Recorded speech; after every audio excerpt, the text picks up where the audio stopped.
Jam sot shumë e nderuar që do të prezantoj para jush një personalitet rëndësishëm të mendimit akademik e letrar, profesorin tim të nderuar, akademik Ali Aliu.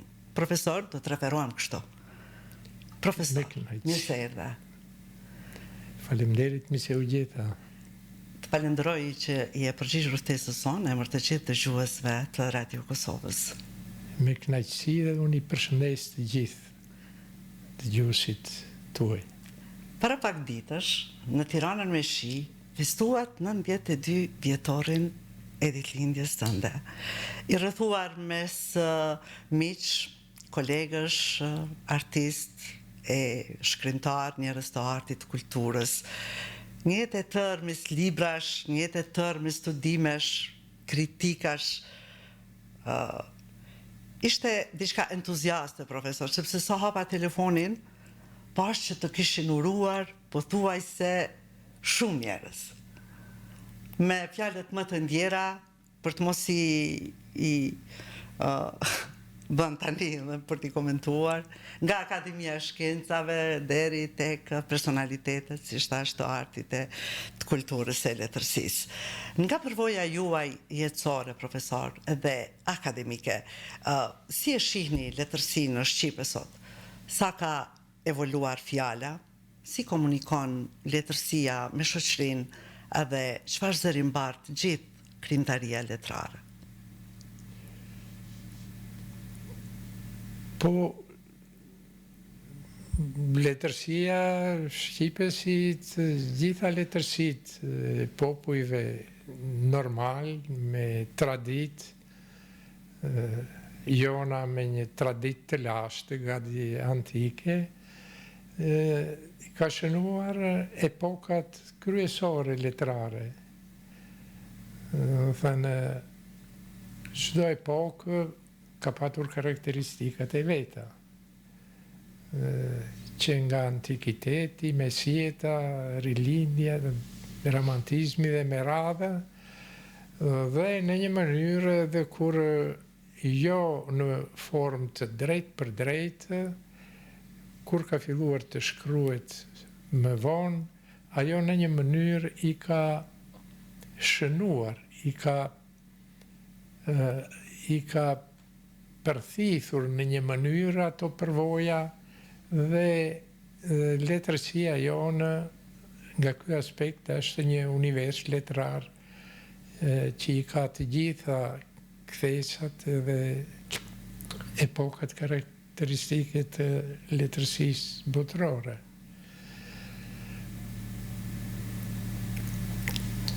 Ajo e romantizmit është në frymën e vetë, e realizmit mes dy luftrave në frymë dhe karakteristikat, po ashtu televizjeve letrare, teorike, në përgjithësi në hapësirën tonë, Ballkan dhe Evropë, dhe letërsia e viteve të komunizmit, që ishte sipas një doktrine që u quajt realizmi socialist, ka pas kufizime, rrethana që ngushtonin potencialin real të krijimtarisë letrare dhe arteve të tjera, dhe mbas asaj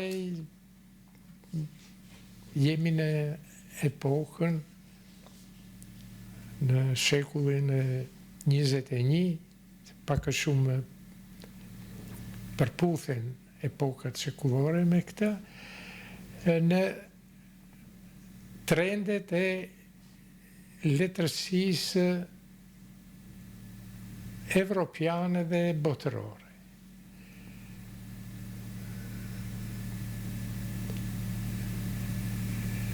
Komunikimi i përvojave letrare krijuese, si në gjitha fushat e tjera, depërton shumë më shpejt se dikur. Ndikimet e përvojave të qendrave letrare që dikur depërtonin me vones, me vite, nga njëre dhe me decenije në periferi, sot ato komunikojnë, si thuash, brenda ditës. Nuk ka stile, përvoja të fsheta që nuk depërtojnë në përvojën dhe imagjinatën dhe talentet e shkrimtarëve tanë. Janë trendet e asaj që është moderne, që quhet postmoderne, dhe në këto gati 30 vite janë shënuar edhe karakteristikat e brezave, vinë me përvoja të përgjithshme, vinë me shkolla të kryera për qendrat letrare, vinë me frymën dhe ritmin e ecjes ndryshimeve të thelbit, të strukturës, të imagjinatës, të asaj çfarë është talent frymëzuar nga një ambient dhe nga një kohë me të gjitha tiparet që e ngarkojnë atë kohë. Mund të them se jemi një letërsi normale që i ndjekim këto hapa dhe për më shumë një letërsi me autore që po shpërthejnë edhe përmes gjuhëve të huaja. Kemi me 10 shkrimtar shqiptar sot në përbotën, në Evropë sidomos, që shkruajnë në 2 gjuhë, që vlerësojnë dhe marrin çmime të rëndësishme në për Evropë. Dhe thëna, është një letërsi që në një mënyrë po i kompenson edhe ato ritmet kohore kur kanë qenë më të plogshta tek ne, më të ngadalta. Profesor, a mund të flasim për një unifikim të letërsisë që krijohet në Maqedoni, në Shqipëri, në Kosovë, apo ende mund të flasim për letërsi të ndara? Po, letërsi të ndara në hapësirën shqiptare kanë qenë ato që përmenda në shtetin shqiptar, në kohën e socializmit, diktaturës, dominonte realizmi socialist. Pjesa tjetër e hapësirës shqiptare në ish Jugosllavi nuk ka qenë ndarë për arsye se krejt shqiptarët e atërshme në Jugosllavi të ndarë në Kosovë, Maqedoni, republika tjera, formoheshin si krijues, shkolloheshin, arsimoheshin dhe krijonin fizionominë e tyre si krijues në Prishtinë. Edhe letërsia në Maqedoni, që është mbas Kosovës, është pjesa më e kapitulli më i rëndësishëm i historisë letërsisë tonë. Gati 80-90% të shkrimtarëve që edhe sot janë aktiv dhe më të rëndësishëm atje, të gjithë veprat e para gati kanë botuar në rilindje, vetë janë shkolluar në Universitetin e Prishtinës, dhe thënë janë të formuar këtu edhe me që kemi ende në përfundim e sipër, kemi një projekt që u veç Sabriamiti në Akademi, historie e letërsisë shqipe, nuk ka kur farë dallimesh, pos asaj që thashë gjatë shekullit kaluar mes letërsisë që krijohej në shtetin shqiptar dhe të shqiptarëve jashtë. Sa ka ndikuar, profesor, historia në kontestin politik, të quaj kështu? në formësimin e zërit letrar në këto 3 hapësira? Se ka ndikuar politika apo letërsia në politikë? Sa ka ndikuar historia në kontekstin politik, politika në letërsi? Po, natyrisht, letërsia që zhvilloi në Kosovë, që do të thotë në hapësirën shqiptare të ish Jugosllavisë, ka qenë pak a shumë në kushte më të hapura ndaj ndikimeve të jashtme, për dallim nga ajo që krijoi në shtetin shqiptar. Por nuk ka qenë e lirë 100%, të themi, si letërsia që zhvilloi në serbo-kroatisht, slovenisht, gjuhët e tjera. Më thënë, ka qenë një letërsi që ishte e vetëdijshme, se është e kontrolluar, se cenzurohet, se është gjithnjë e suiveruar nga një sy, nga një sy shtetëror, dhe kjo ka ndikuar edhe në përzgjedhjen tematike, sidomos në tematikën identitare, kombëtare, në kërkimin e traditave, rrënjeve e tjera, por edhe në formë. Megjithatë, ajo ka shpërthyer dhe në hapësirën jugoslave të atëhershme, letërsia shqipe në Prishtinë shpërtheu me talente që ishin jo në nivelin e vlerave që kishin shkrimtarët e qendrave tjera, në Beograd, Zagreb, Sloveni, shpërtheu sidomos me një val të tretë, do të thoshim kushtimisht, të poetëve, si i madhi Azem Shkreli, Ali Podrimja, Faredin Gunga, Rahman Dedaj, që ishin në nivelet e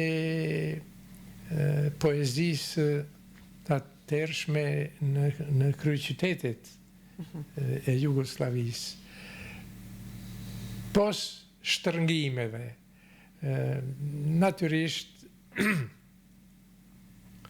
shkrimtarët, poetët, mëdhenj thuhet që nuk ka epokë kushe disa shtërnguse të jetë që ti ndrydhë krejtësisht dhe ata gjithë një gjejnë në mënyra të tërthorta që ta thonat, që e ndjejnë për mbrenda, si që ka ndodhur edhe në Shqipëri.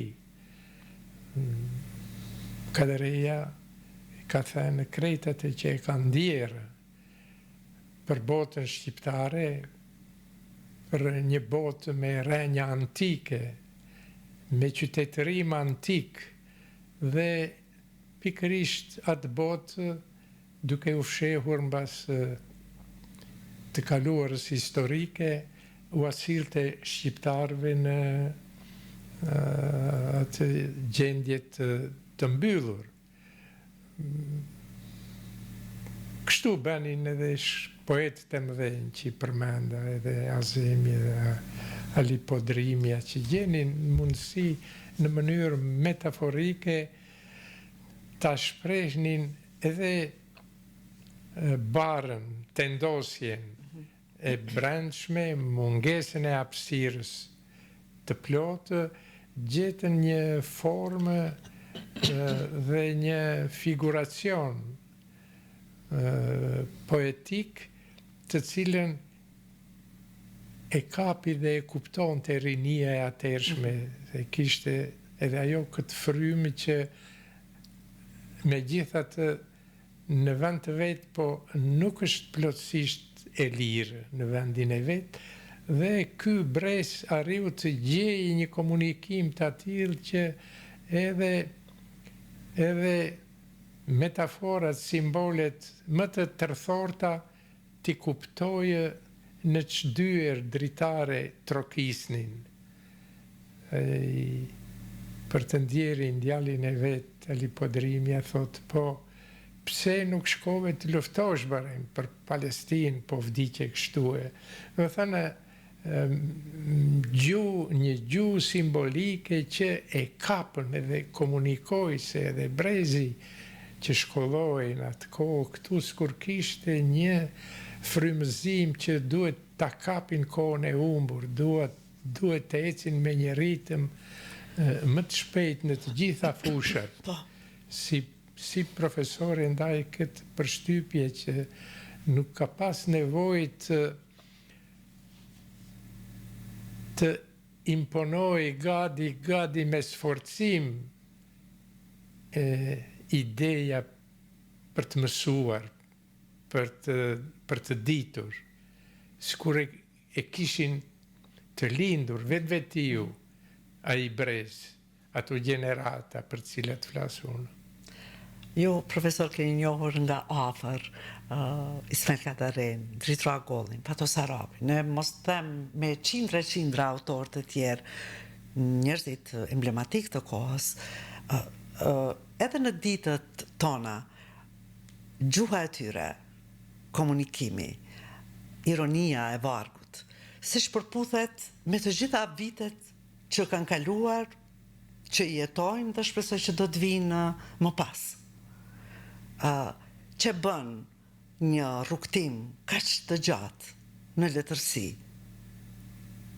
si arritën të ruajnë këtë zë të brendshëm që troket në secilën periudhë. Po, ashtu është. Ashtu është. Përmendet Dritra Gollin, kam njohur nga afër edhe kam qenë mik shtëpie, mund tek ai me sa dijen tek ne në Kosovë, në Maqedoni, kam ndjekur që nga fillimi krijimtarinë e tij. Të mos flasim që romani i tij, Shkëlqimi dhe rënja e Shokut Zyra, është një roman që kur u përkthye në letërsitë e lindjes, në kohën e vet, konsiderua si një shvejk bashkohor. Do thënë me një ironi të brendshme, të përthyer me një buzëqeshje ironike, ai fliste për një raport mes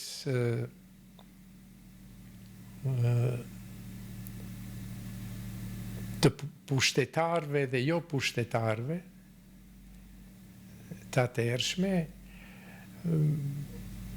por më vonë edhe në poezitë e veta, sidomos mas Pellegrinit vonuar, që u fut në vitet 90 edhe deri në fund, ai parandjeu një lloj, të mos them marrosje, është një epitet i ashpër ndoshta, që do të ndodhë edhe mbas epokës së re, edhe në epokën e demokracisë. Më kujtojnë shumë poezit të këtij ciklit veprave të tij. Njëra bile që shfletonja këto ditë, duket sikur jam në vendin tim, ai thotë, po ndjej sikur çdo gjë edhe për jashtë edhe brenda në shtëpi po sillet në eter një helm. Një helm që duket sikur do të shpërthejë, që nga nën toka, përmend edhe gjirize dhe kanale të zeza. Thotë sikur me këtë helm jemi ngarkuar të gjithë, ne janë ngarkuar edhe teshat, edhe veshjet, dhe do të shpërthej ky helm një ditë. Këto janë të viteve 90, në ditët të para të demokracisë flet në Shqipëri. Dhe ja 30 e ca vite, 35 vite nga përmbysja ka ndodhur, nga një marrësie të tillë fatkeqësisht kemi. Po. Kemi ç'po bëhet edhe në Shqipëri një opozit, ende komunikimin e kanë përmes dhunës, përmes fishek zjarrve, përmes teglave me benzine, ku di unë, po në një mënyrë edhe këtu tek ne. Në një mënyrë edhe këtu tek ne sikur një helm i tillë. Ai të themi një zemërim, një ndjenjë për hakmarrje, që është burim i urrejtjes, një urrejtje që ishte pa imagjinueshme në një kohë kur ishim të rrezikuar, kur ishim gjysmë të lirë. Është një fatkeqësi e kohës që poetët e mëdhenj e kanë ndjerë. Ka vargje të tilla plota zemshkreli, të shprehura, të artikuluara me atë gjuhën, me idiomën e shkrelit, me atë figurën, simbolin, me atë frazën që është e ngjeshur me mendim. Ka plot poezi të tilla. Ma kujtove njërën nga to, nëse mund ta mbaj mend ashtu siç e ka shkruar. Nga Bjeshka e the pisur malsori rishta zbret. Në brez vdekjen e tjetrit, në ball vdekjen e vet. Po, edhe në poezi i prerë si me tek kështu, por i ngjeshur me mendim, me vizion, portret të tillë. Ai ka plot poezi, ka ato meditimet, 7 meditime natën. I parandjen të gjitha këto, parandjen edhe zërin e zogjve, po edhe të zogjve të zi, edhe parandjenja të renda, parandjen miqt dhe jo miqt, ka revolt, ka dëshpërim në ato poezi, edhe sot. Edhe sot duhet jenë një lexim për ta gjetur vetveten, për të balansuar vetveten me të tjerët, për të gjetur një komunikim njerëzor mes nesh. Po si ka mundësi, profesor, të jemi në gjendje gatishmërie, duke referuar kësaj strofe që lexova, gjatë gjithë jetës, në për shumë periudha, kundër armikut, tesim gjithnjë me një vdekje në brezin ton. Sikur është një, ta mos themi mallkim, një apo fati unike. Më kujtohet tash një nga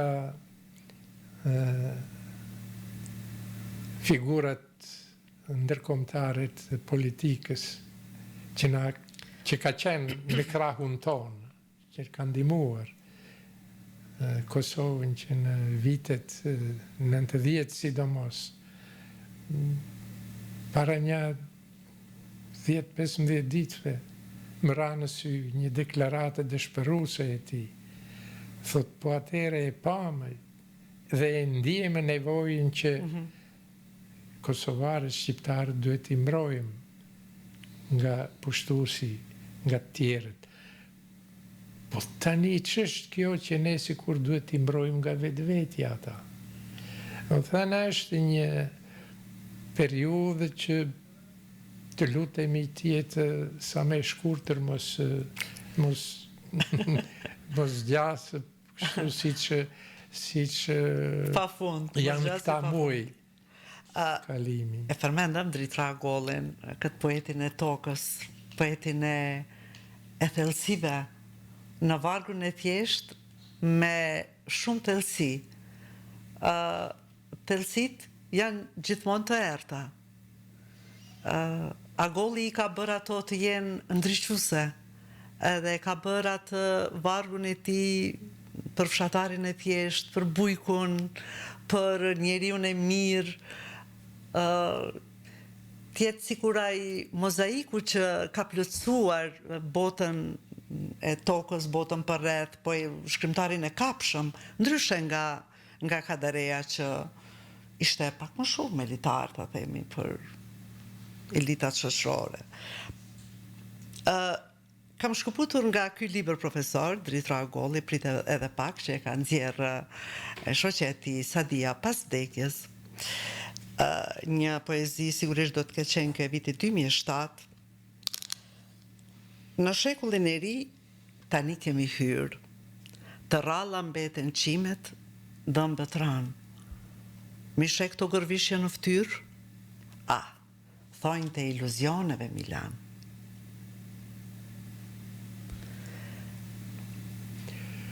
Po, iluzionet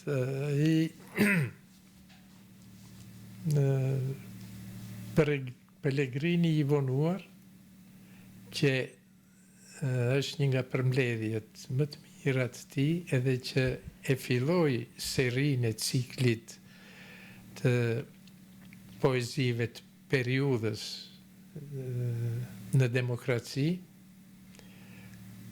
Ai ishte Pellegrini i vonuar, domethënë shpendi që është vonuar në kohë. I kanë ikur tjerët. Se Pellegrinët kur shkojnë në viset ngrota, kur shpërngulen, gjithnjë shkojnë bashkë, në grumbull, shkojnë si figura estetike dhe i ndarë nga kopeja, nga tufa, është i vonuar. Dhe ka pas iluzione që mund të imbrije, po ja që koha ishte kundër nesh. Domethënë, edhe në kuptimin e etnisë, si një iluzion, edhe në kuptimin fare personal. Ai dëshpërimin që e ka gjatë viteve të demokracisë, ka qenë zhgënjim i madh, që ka pas iluzion që pas përmbysjeve epoke historike do të hymë në një epokë tjetër, epokë qytetërimi dhe sikur e zhgënjej. Zhgënjimi mandej është faza që vjen pas iluzionit. Kur përplaset me realitetin ëndra, atëre vjen zhgënjimi i madh. Për artin poetik, një fat që zhgënjimi i madh i tij u shndërrua një 6 apo 7 vëllime i ka të këtij cikli, mbas Pellegrinit. Driteroi ka qenë i madh edhe në prozë. përmendëm Zyllon, natyrisht një vepër që bëri shenjë në kohë të vetë. Në lindje këndej thanë, qysh është e mundur në një diktaturë të lindë një zëvendës ministër që vijet në loje, në këtë mënyrë. Por Driteroj ka folur për një epokë tjetër në letërsi, në disa raste. E ka një roman I Shtati në bronz. Ka qenë edhe film?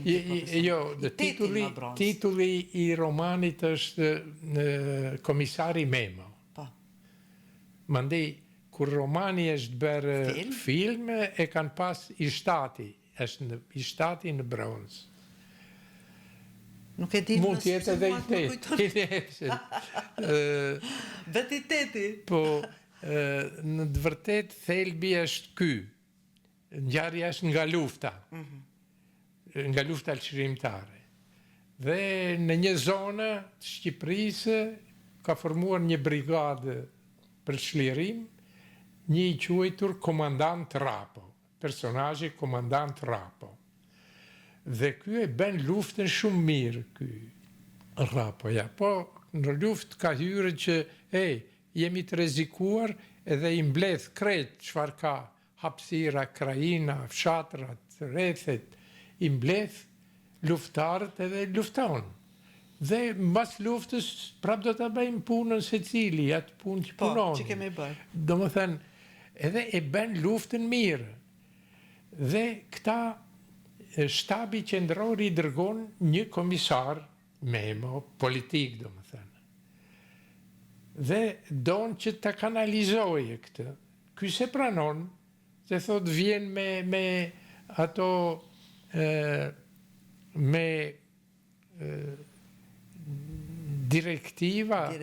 Lufta nuk bëhet me të ma bëjnë plan atje. Ku e din ata çfarë lufte duhet bëjnë këtu? Me përvojat e planeve nga jashtë, tash ne do t'i bëjnë frontet edhe e kthejnë 1, 2, 3, dështojnë këta. Kthejnë si të pas suksesshëm komesarët, që I cakton shtabi.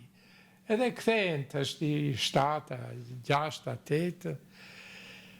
Njeri vjen edhe e mposht, gati me dhunë Rapon, që Rapo do ta mbajt pastër, jo vetëm me formulat se si të luftoja ai, me formula nuk luftohet, por ai ka edhe kundërshtime tjera. Në luftë kanë marrë pjesë edhe gratë. Thotë unë në brigadët time si duhet se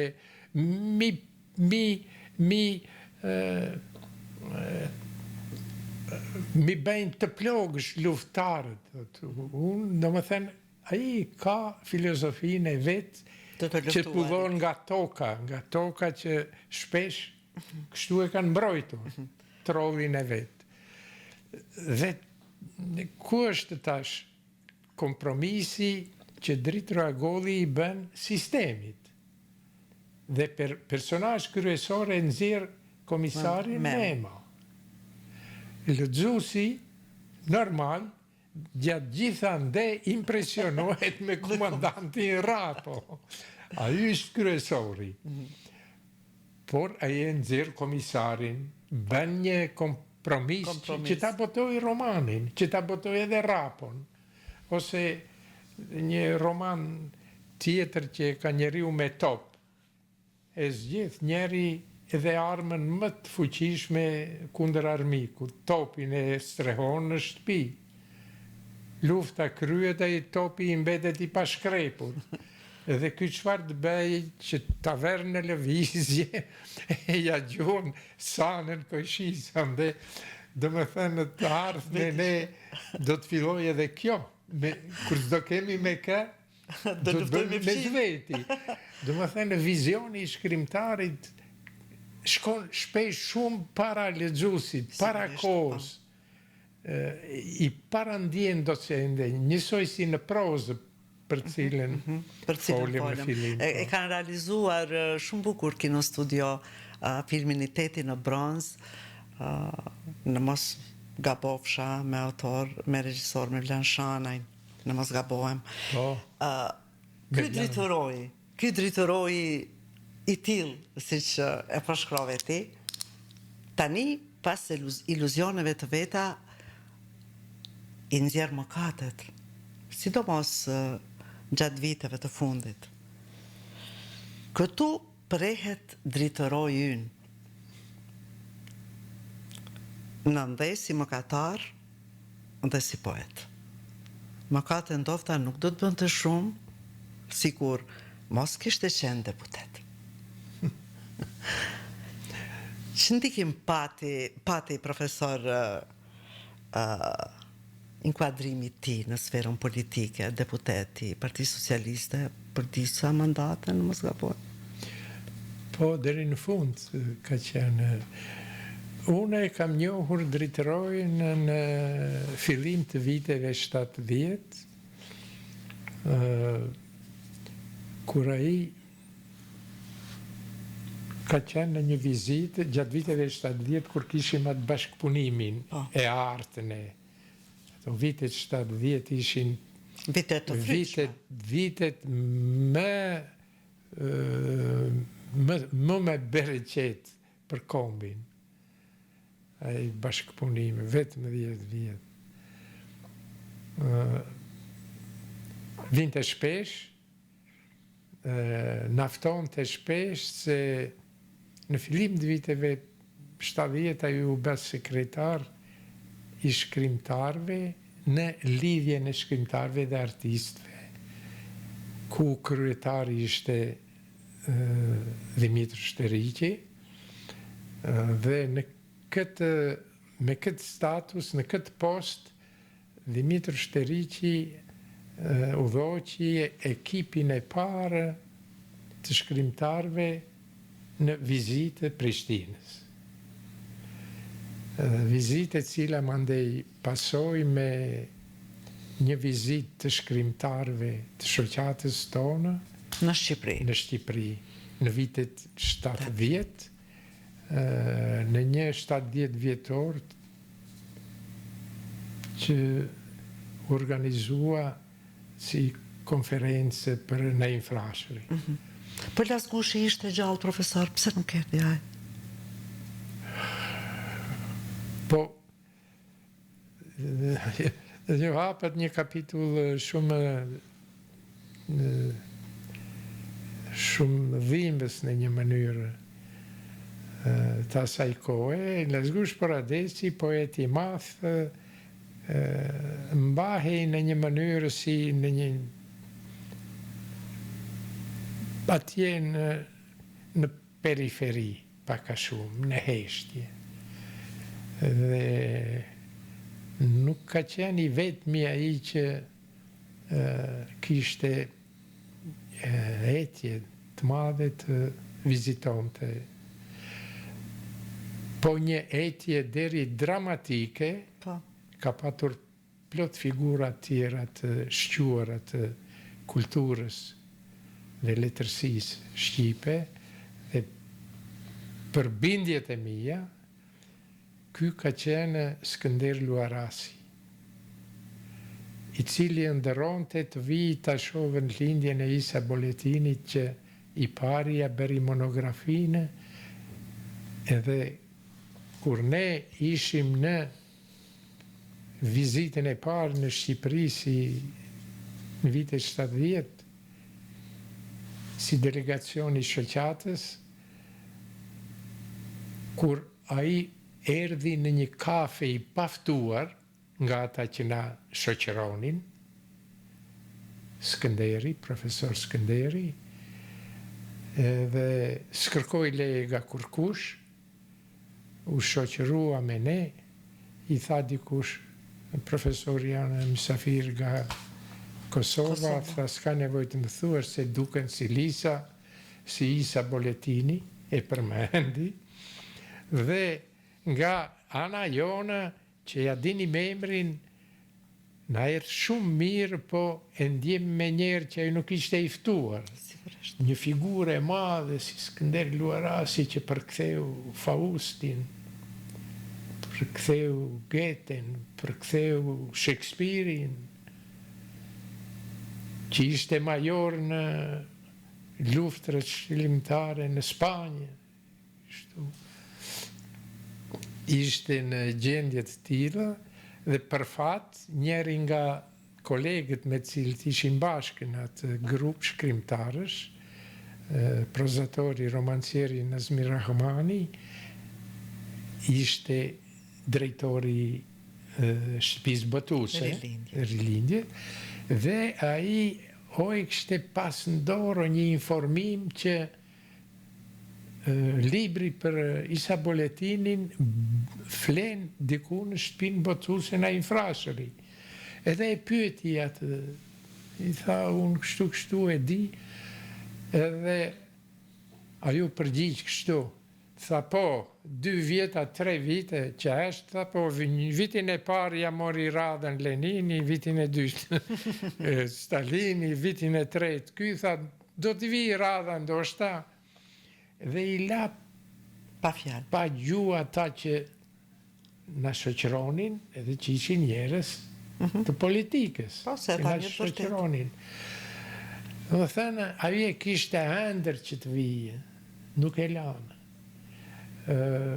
Shkrimtari i në Lumit të vdekur, Jakov Xoza, që e beri romanin e parë, me personazh që bën Krushqi, Kosovë, Shqipëri, të para luftës. Adili dhe Vita. Po, e kishte ëndër të vita vizitoje. Është një kapitull i tërë fatkeqësisht është që mi kujtojtë se gjithë këta i kam pas të afërt, i kam pas miq.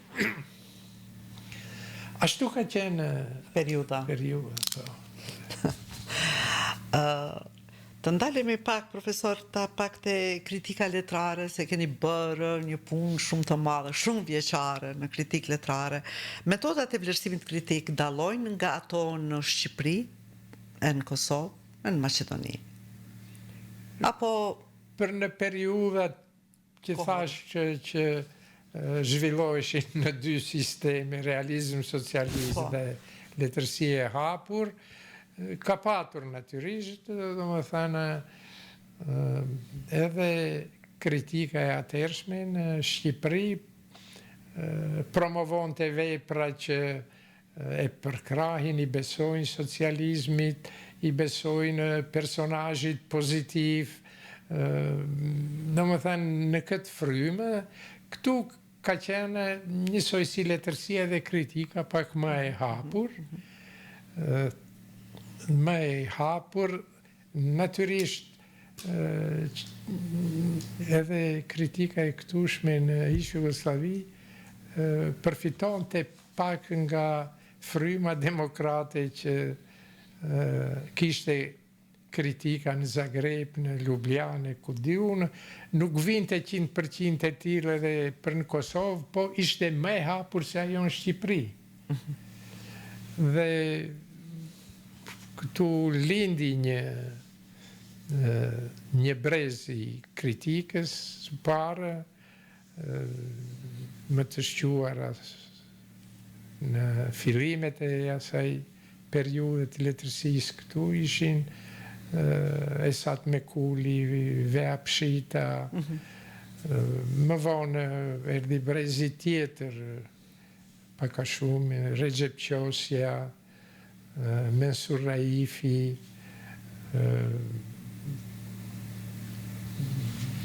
mbas këtij brezi, ai i shkrimtarëve, i poetëve më të shquar, solje dhe kritik të shquar, si Sabri Hamitin, bie fjala.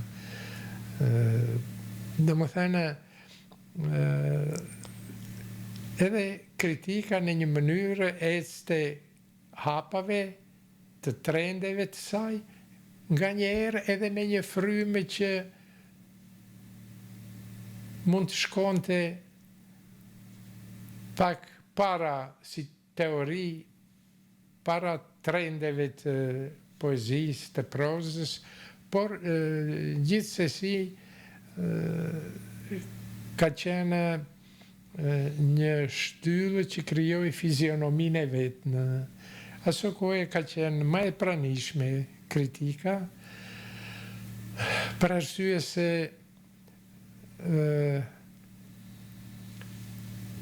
kishte interesim publik që çdo botim letrar, çdo libër në prozë, në poezi, në dramaturgji,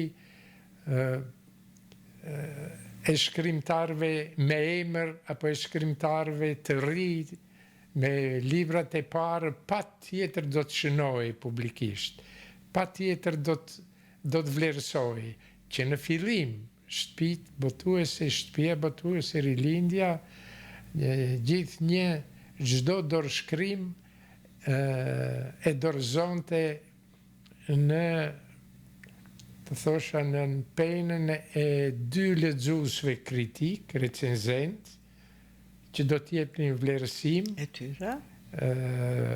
Që do të lejonin të botohet ose jo, që do të sugjeronin do të botohet me apo pa këto. Po, dhe kjo e bante edhe kritikën zhanr letrar si përcjellës gati të domosdoshëm, që i bante mirë edhe letërsisë edhe lexuesit, që përkrahte talentet e dalluar, i përkrante sidomos më të talentuarit, më pak të talentuarit, dhe si e tillë, ajo edhe si zhanr përkrahej nga botuesët. Gazetat zgjidhnin kritik, recenzurës të përhershëm në gazetat e veta. Do më thënë, merrnin rrogë vetëm për këtë. Vetëm për këtë punë, për këtë gjini. Për profesion, po. Që nuk ekziston sot, dash botime këto shohin, bëjnë kalkulim interesin e vetë, me çfarë fitojnë më shumë, çfarë më pak, me çfarë lloj shkrimesh, reklamash, përthithin edhe afrojnë lexues më shumë, e shikues se sa me analiza kritike. Në një kohë ku lexuesi është gjithnjë më i shpejt, është më pak i durueshëm në këtë shpejtësi, a mendoni se letërsia po detyrohet në një farë forme ta thjeshtësoj gjuhën e vet për të mbijetuar? Apo letërsia nuk i detyrohet askujt? Do të jetoj, do të mbijetoj pavarësisht. Nuk kam përshtypje që letërsia ndjek fuqinë pranuese të lexuesit, formimin dhe shijen e lexuesit. Besoj që është e pavarur nga kjo, një letërsi që kërkon njësoj si që kërkojnë emisione serioze, letrare, kulturore, artistike në për televizione duke lakmuar klikime, me ulljen e kritereve, nga njerë edhe me jo seriozitet, me banalitete, për të rritur shikueshmërinë, arti, flas për artin letrar,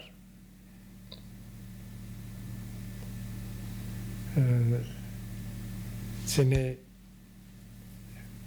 shijojmë dhe përjetojmë edhe artet e tjerë, sidomos artin muzikor që është pak a shumë të ashti në perceptimet e vendet e para,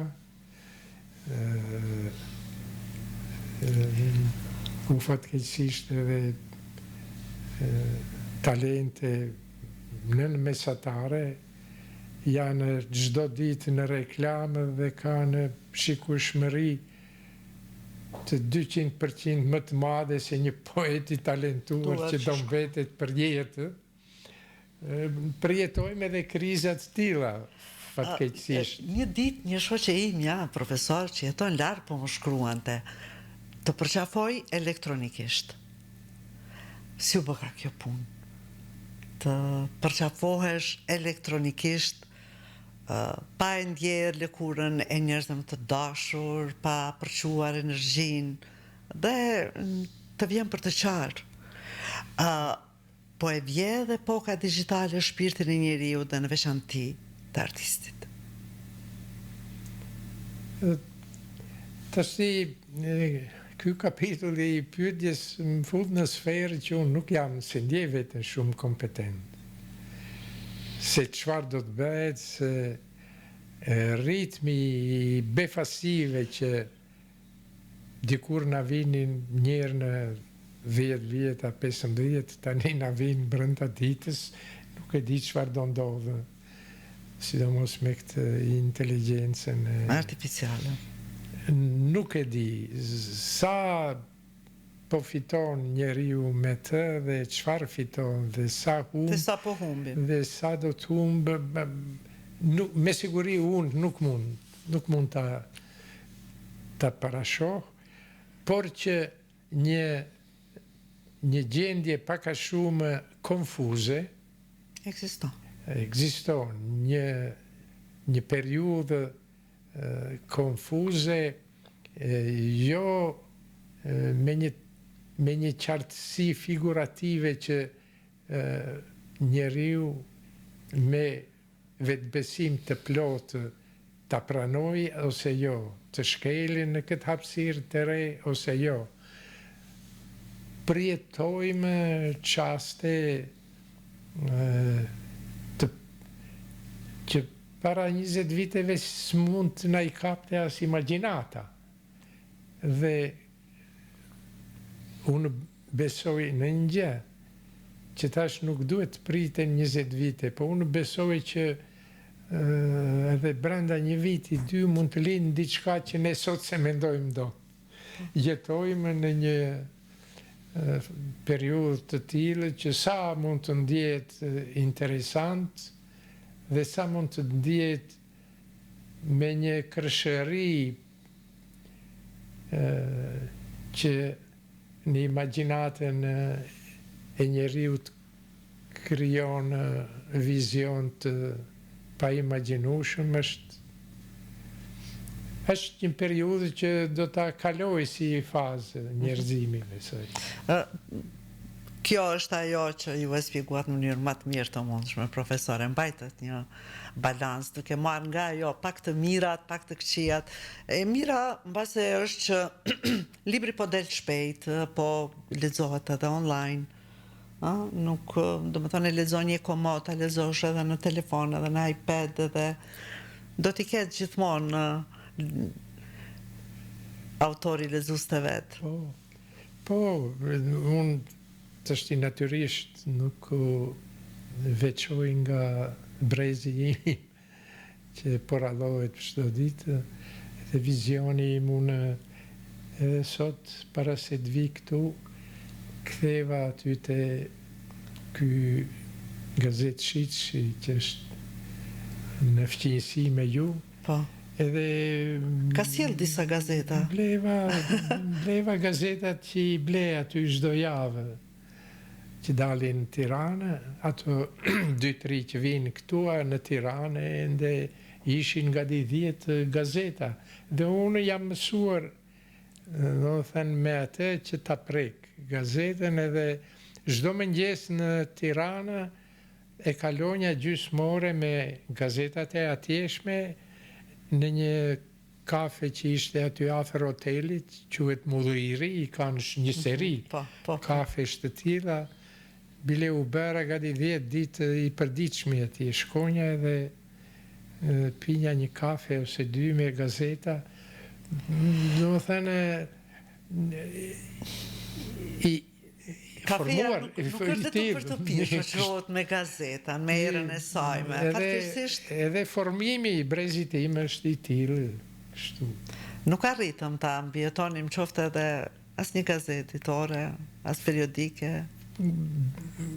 Bindjet e mia janë që kanë gabuar këta që hoqën dorë fare. Edhe në Maqedoni, shkoj shpesh në Shkup, botojnë 2-3 gazeta shqip. Dhe më thënë, nuk hoqi dorë nga gazetat letër, asnjë në hapësirën ballkanike, sa e di unë asnjë. Pse e bëri Kosova këtë? Nga ana e sigurisht kanë bërë kalkulime financiare, po. Po. Kujtoj, nuk e di që edhe brezat që vinë do të ketë lezues që librin do të doj ta prek në formën më origjinale të mundshme. Pavarësisht se çfarë kohe do të vi, si do të sistemohet libri, ku do të ruhet, mbase edhe bibliotekat nuk do të ekzistojnë më, sepse do të digitalizohet i tëri në për USB të vogla, ku ta dish se shqipa do të vinë në përdorim. Do të bëhen si figura biblioteka e Borghesit, besoj do të mbetet në imagjinatën e njeriut. Ajo biblioteka e tij që ishte një univers njerëzor, si e përjetonte ai. Më thënë,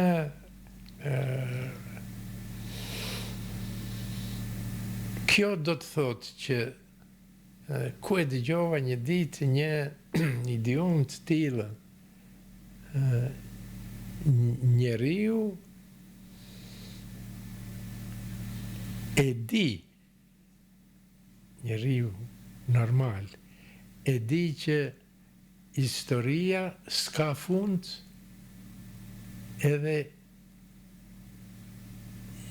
gjithnjë do të ecet drejt një fundi që s'ka. Drejt një fundi që s'ekziston.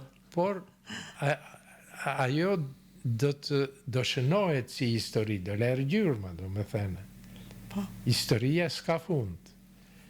Dhe besoj kështu do të vazhdojnë të regjistrohen në këtë mbamendje të njerëzimit si një ecje që s'përfundon, që do të shënohet. Urojmë tjetë kështu, profesor. Urojmë tjetë kështu. Faleminderit shumë për kohën tënde, të dëshiroj shëndet e plot, jetë të gjatë. Faleminderit.